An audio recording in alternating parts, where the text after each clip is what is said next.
not be more excited about this adventure today. So far, we have seen mountains, canyons, geothermals, waterfalls, and wildlife across the West. But today, I wanted to take you to the moon on Earth.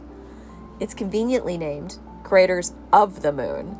This national monument is tucked away near Arco, Idaho. It was established in 1924. It is 750,000 acres. It protects a remarkable volcanic sea created by eruptions along the Great Rift. And if you don't know what the Great Rift is, it's a 52-mile-long crack in the Earth's crust. We are about to come up on the triple twist tree. Look at that gnarly dude. He's so awesome. And guess what? It's almost 1,400 years old. The even cooler part is that he looks completely dead, right? But nay, he has managed to hang on to life in this harsh climate for centuries. So you've noticed we're on the trail, right? And you're like, what trail is this? Well, this is the North Crater Flow Trail. This is some of the youngest lava in this park. And it is estimated to be about 2,100 years old. So it's still fairly new compared to some of the other that's 15,000 years old. So if you've been paying attention, you know that glaciers can pick up rocks and conveniently deposit them somewhere else. Well, that's what happened with these guys. So the monoliths, these that you see here, are massive towering chunks of crater walls that broke off and floated away on rivers of molten lava. So instead of being carved by erosion like regular rock pillars, these monoliths were transported like icebergs by thick moving lava flows. When the lava flows slowed down and cooled, these massive blocks were left stranded in their current positions. You will notice that I'm looking down quite a bit. I am looking for what is called the blue dragon, and it is a beautiful iridescent blue and purple hue that is found specifically on this trail. So unfortunately, I think I got here too early. I don't think the sun is in the right position yet, but we'll see if we can find any. So have y'all figured out why it's called the moon on Earth yet? So the landscape is similar to the lunar surface that NASA astronauts visited in 1969 to train for lunar missions. I prefer to just think of it as a super awesome volcanic landscape that has cinder cones and spatter cones and fissure volcanoes and lava tubes, and you're gonna get to see all those things. It's so awesome. So this monument is split up into 8 different stops that you can make. We will not get to make all 8 of them because one is a long trail and the other one is another trail that we missed the turn to. And by we, I mean me. And it's a one-way street. So yeah, I was not going to go all the way back around the loop to go to the trail. I just loved these little flowers. I looked at them as the perfect example of no matter what is going on with your external environment, you can thrive and be amazing. And these guys are perfect examples of that. So go be awesome. The next stop was the super popular Inferno Cone. This, up there, all the way up there, is just over 6,100 feet. This is about a third of the way up. I was like, let me look around to see if this is going to be worth it because there was still much more to go. And look at those views so far, worth it. So not only are you increasing altitude, you are also at a steep 19% grade. Okay. Leg day has nothing on this cone. I mean, you were feeling the leg burn by the time you got to the top. This is about 2/3 of the way up. Again, I stopped mostly to catch my breath because I thought I was going to die, but I didn't. This cone climbs 160 feet of elevation in a very short distance. And as I'm in my head thinking, are we there yet? I'm still climbing, still going all the way to the top because I'm not quitter. Look, I'm getting closer. And I made it! I'm at the top. And so when you think of this as like a cone, you think that it would be like pointy up there. I think maybe I had something different envisioned, but it actually is flat and it's got a huge surface area. I was really surprised at how big the area was up there.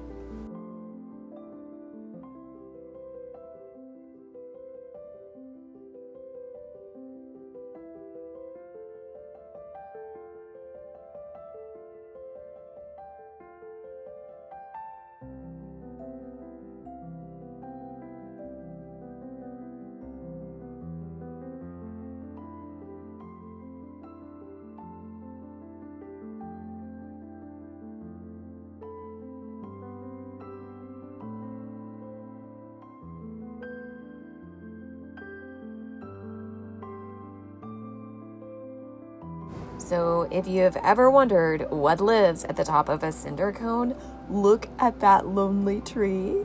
He's called the lonely pine.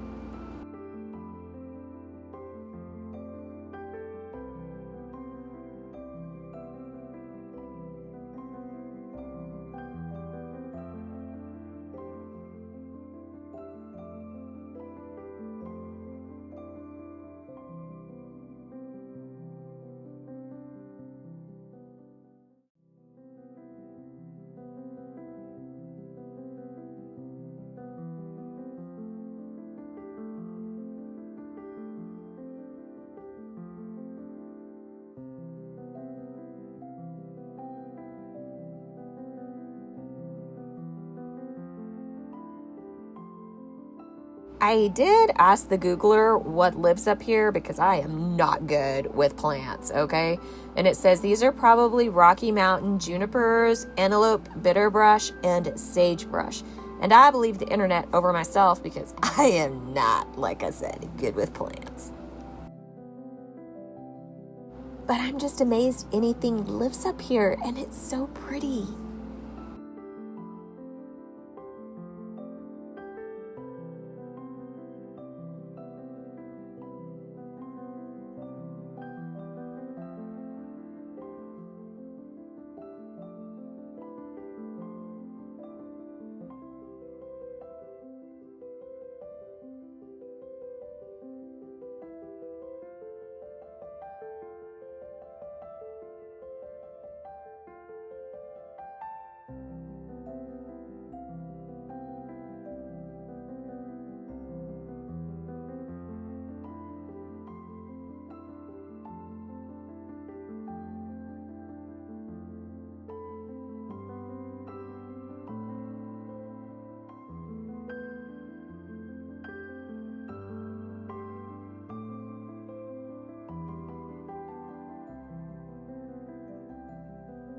Okay, here in a minute, you're about to see the spatter cones and snow cone from up above. So we're about to see their parking lot.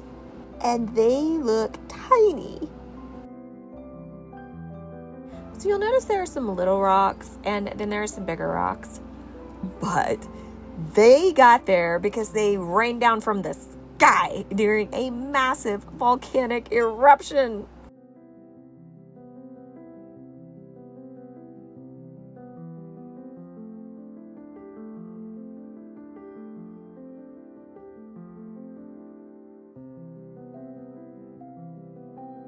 Look at all this real estate up here, y'all. There's so much room.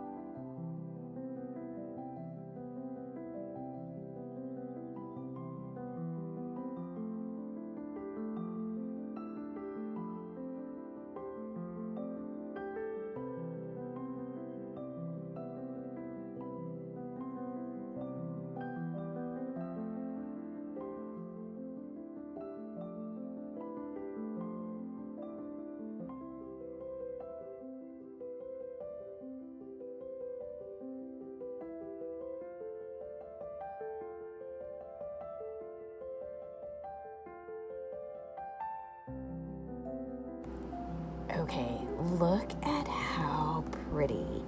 Yeah, so my camera is moving a little bit because I'm trying to breathe and I squatted down. And so if you've ever done that after you've hiked up the Inferno cone, you'll know how I'm feeling. Not awesome. So you can kind of see some of the blue dragon right there a little bit. So pretty.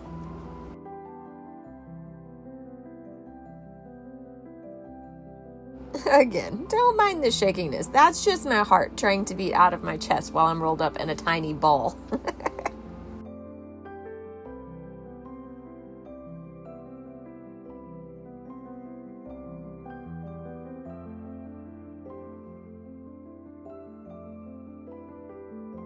And we're off to go check out the spatter cones as soon as I get off this cone. And this is the spatter cone. So in the middle of this is a huge volcanic hole that back whenever it was active would shoot or erupt molten lava into the air just a few feet. So they would land on top of each other. And the blobs were thick and gooey and they didn't freeze in mid-air, so they would stick together, making the spatter cone.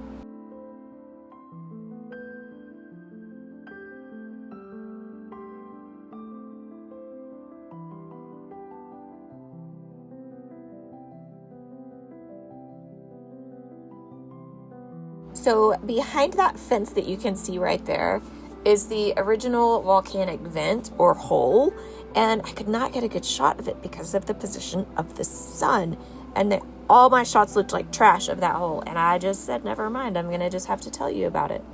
But just know, all the sticky, gooey lava blobs landed around that and cooled around it, and so it made like a little chimney, leaving the center completely empty.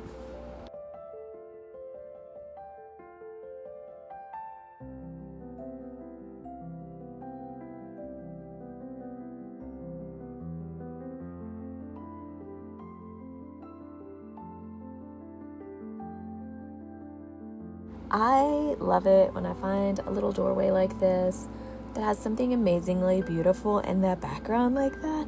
Simply marvelous. I love it.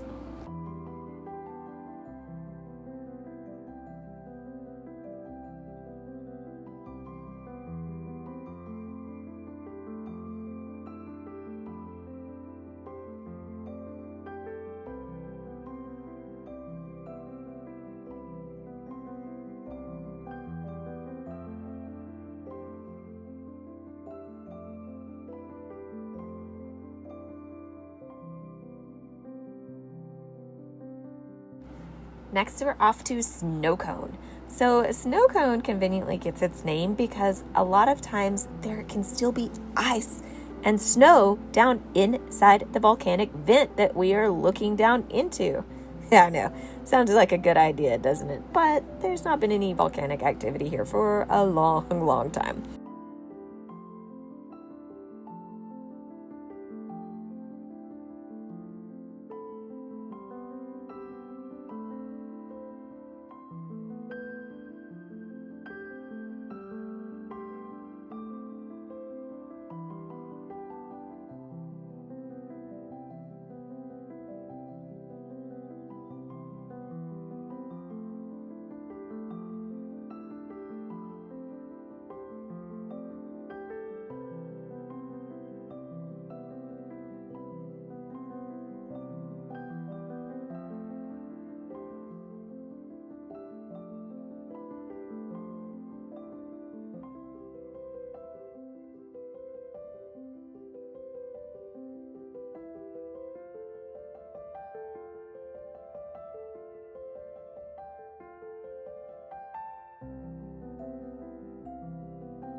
This is at one of the little pull-offs, but look at how pretty these guys are. I wanted to get y'all a close-up so you could see their porous little bodies.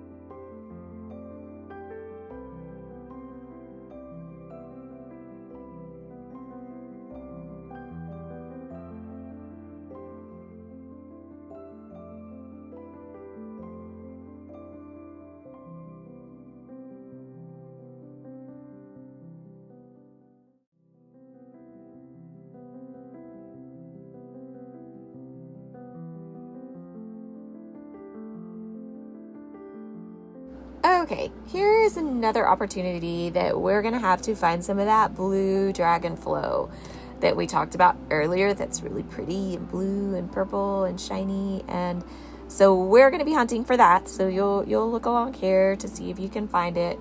And this trail actually takes us to a couple of tunnels. So there's the Dewdrop Cave and the Indian Tunnel. Both of these were made by lava tubes that collapsed. And you'll see other places too where different pits have collapsed, etc. And so they're kind of neat.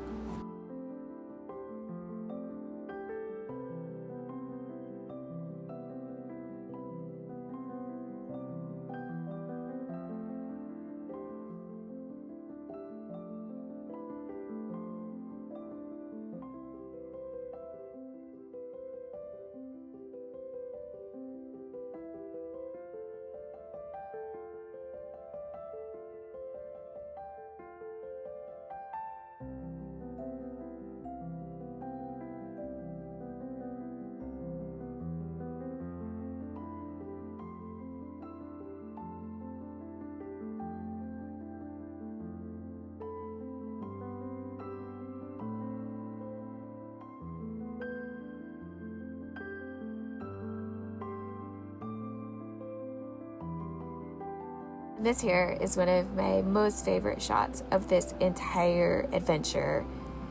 And I was like, we are not in Kansas anymore, and this is not the yellow brick road. It was a much darker twist, but yet still very beautiful at the same time.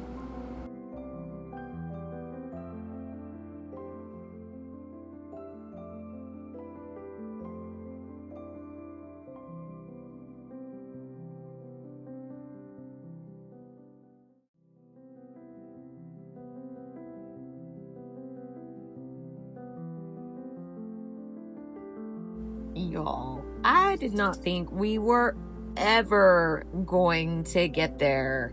This trail just kept going and going and going.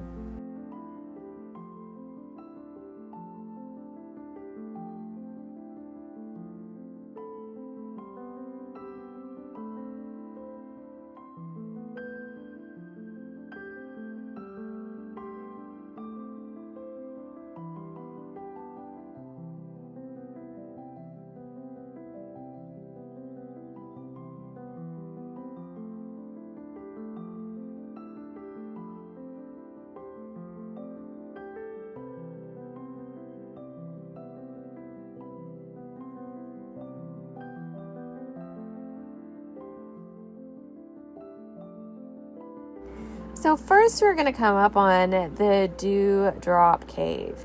And I ran into some people that were going out and they were like, not really worth it. And I was like, okay. So I decided not to go into the Dewdrop Cave. So remember those pits that I was telling you about that were created due to the lava tubes collapsing? So this is a perfect example of one of those.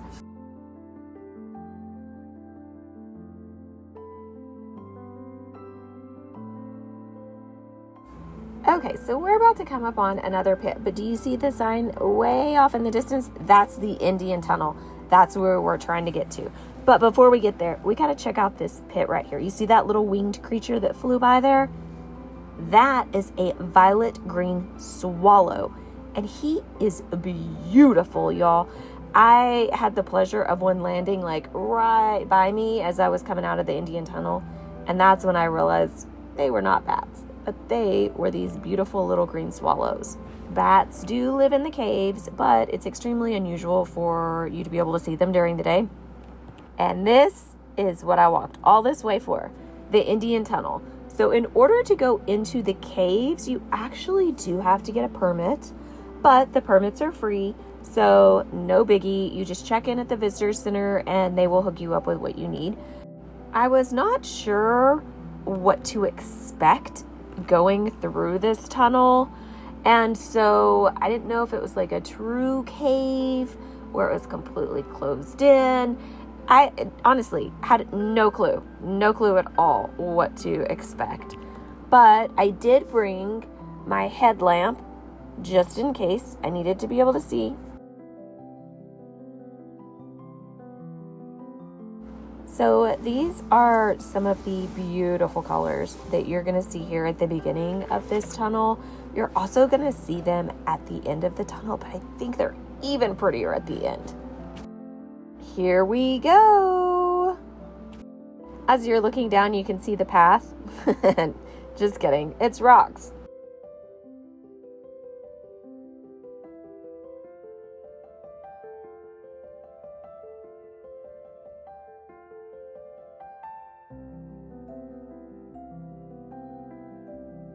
So you see that hole back there? That's where we're going. And we got to figure out how to get there in this maze of rocks.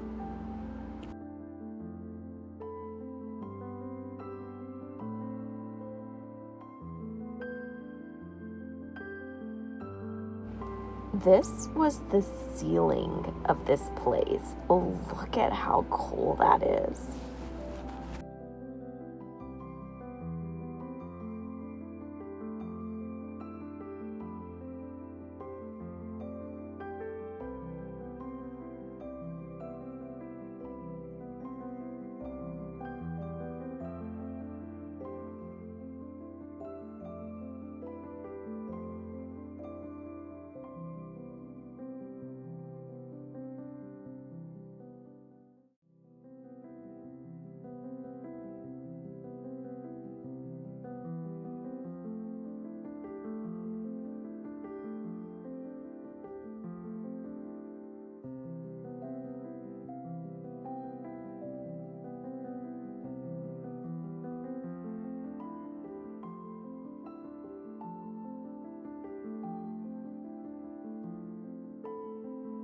Did y'all notice I'm getting closer to the hole? Yes.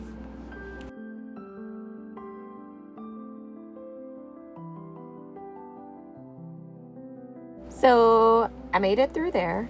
And then once I got through there, it opened up and it had the most amazing skylight. And guess why that skylight was created? That's right. Part of this lava tube had collapsed.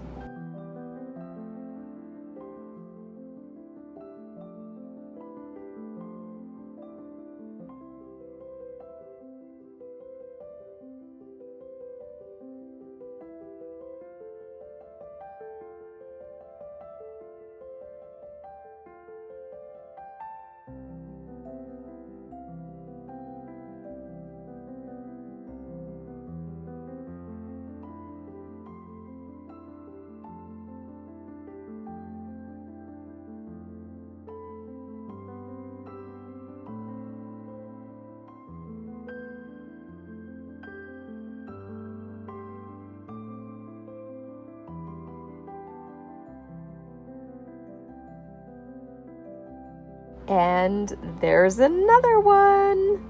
I'm not gonna lie, I was real excited to see like a little bit of a path.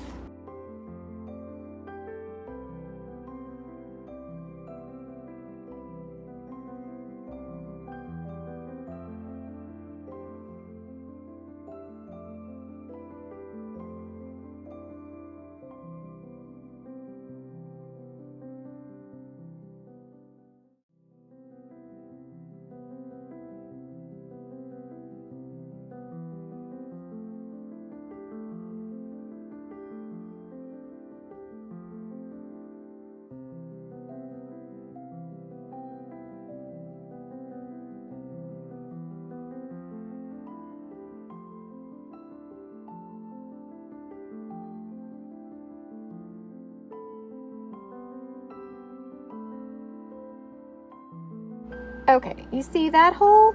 That hole now leads to a platform. And so I have to climb up onto this platform, right? This is kind of hard for y'all to see. But I have to climb up on this platform and then stick my head out like I'm a jack-in-the-box, okay? And then this is me coming out. This transition's a little rough, but I wanted y'all to see exactly what I saw as soon as I got out of there.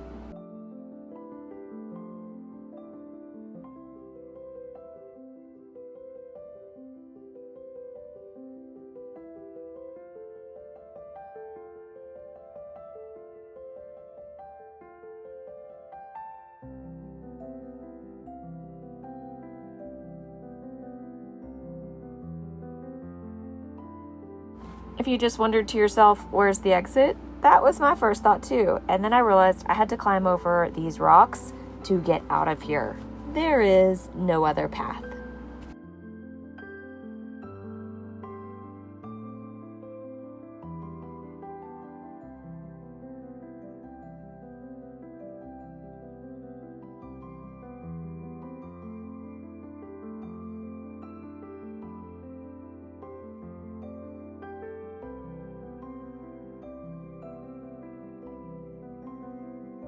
Yep, I came out of there. So I'm thinking I'm going to get to the top, I'm going to be home free, and then I see this sign that says, follow markers back to paved trail. What?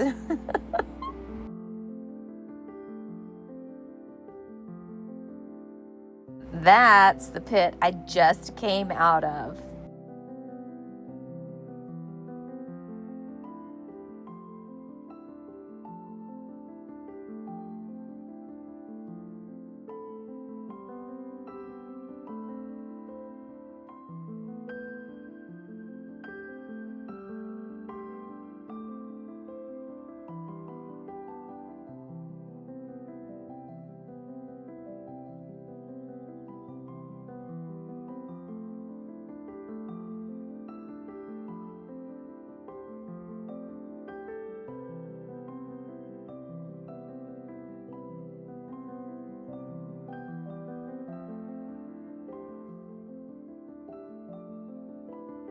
Not gonna lie, I got really excited every time I saw a marker, and then I was like, how am I gonna get over there?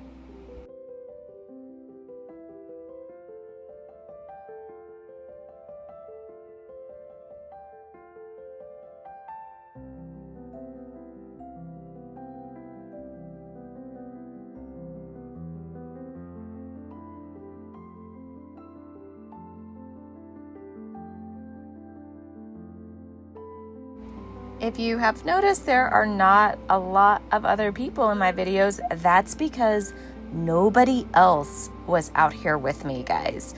People were few and far between, which I typically enjoy, but in this instance, I was a little unnerved because I was like, I hope I'm going the right direction. And there was no one there to tell me whether I was or not. So I just kept looking for those little markers and moving forward. And then I loved it because I stumbled across this skylight. So what we're looking down into here is part of that collapsed tube where I was walking through just a few minutes ago. When we're around these pit openings, keep your eyes open for the little birds. They zoom super fast. And it was actually up here that one of them landed close by me, and that's when I realized they were birds and not bats.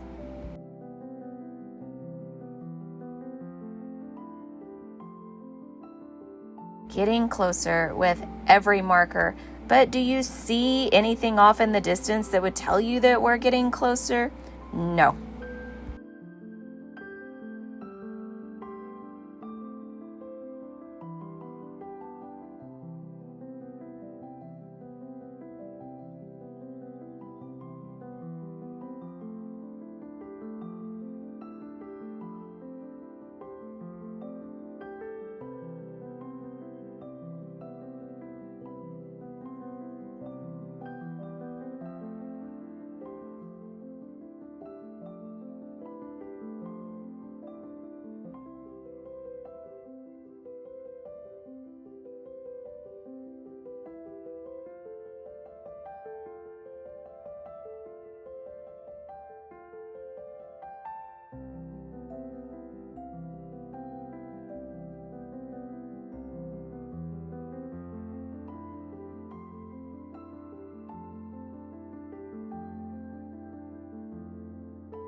And this is another one of those skylights created from the tube collapsing.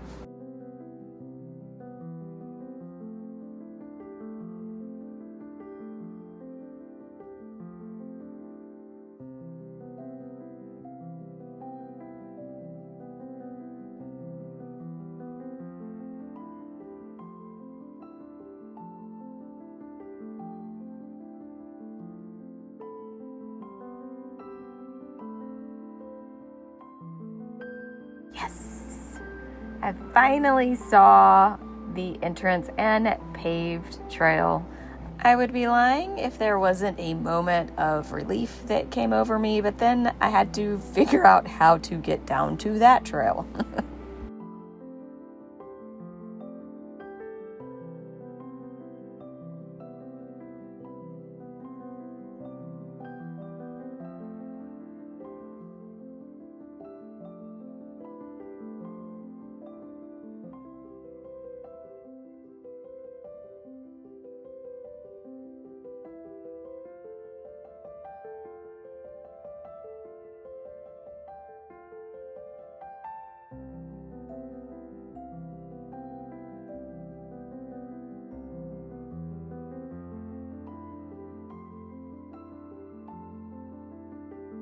Then I cruised off to the last stop, which was the Devil's Orchard Nature Trail. And I got to see some pretty flowers.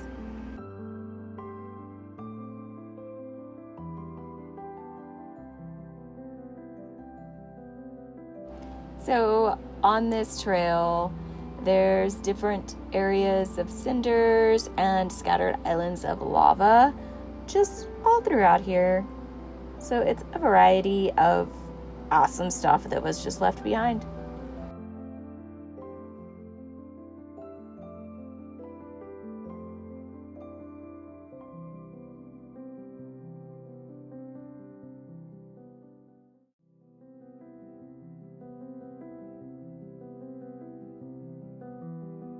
Weird things were found on this trail. Like, I didn't know trees grew out of trees like that, or that trees leaned over that way.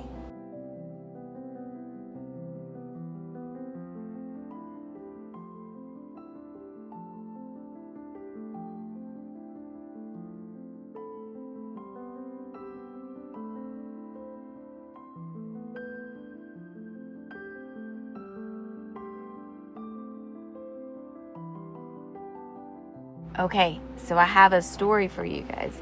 It has to do with the Shoshone legend of this area. So it starts with a very long time ago.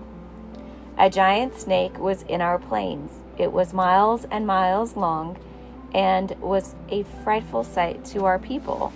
Although it never hurt anyone, we were still afraid of it. The giant serpent had been lying in what is now the channel of the Snake River. One spring, it moved to a large mountain in what is now the craters of the moon. It coiled around the mountain to sun itself. After some days passed, a storm came into the plains. Thunder and lightning cracked and flashed around the mountain. Suddenly, a lightning bolt hit near the mountain. This roused the giant snake. Angered by the lightning, the snake tightened its coils around the mountain. As the snake tightened its coils around the mountain, the pressure caused the rocks to crumble. Stones began to melt. Fire came from the cracks. Soon, lava flowed down the mountain. The snake was slow in its movement and could not get away from the fire. The snake was consumed by the heat, and its body was roasted. So some say the snake's charred bones are there in the craters of the moon, but some say it crawled away to die, and you can see its resting place today. The elders say that the Tekoa tail can be seen between the Little Lost River and Birch Creek on the Lemhi Valley.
And just like that, we say goodbye to Craters of the Moon.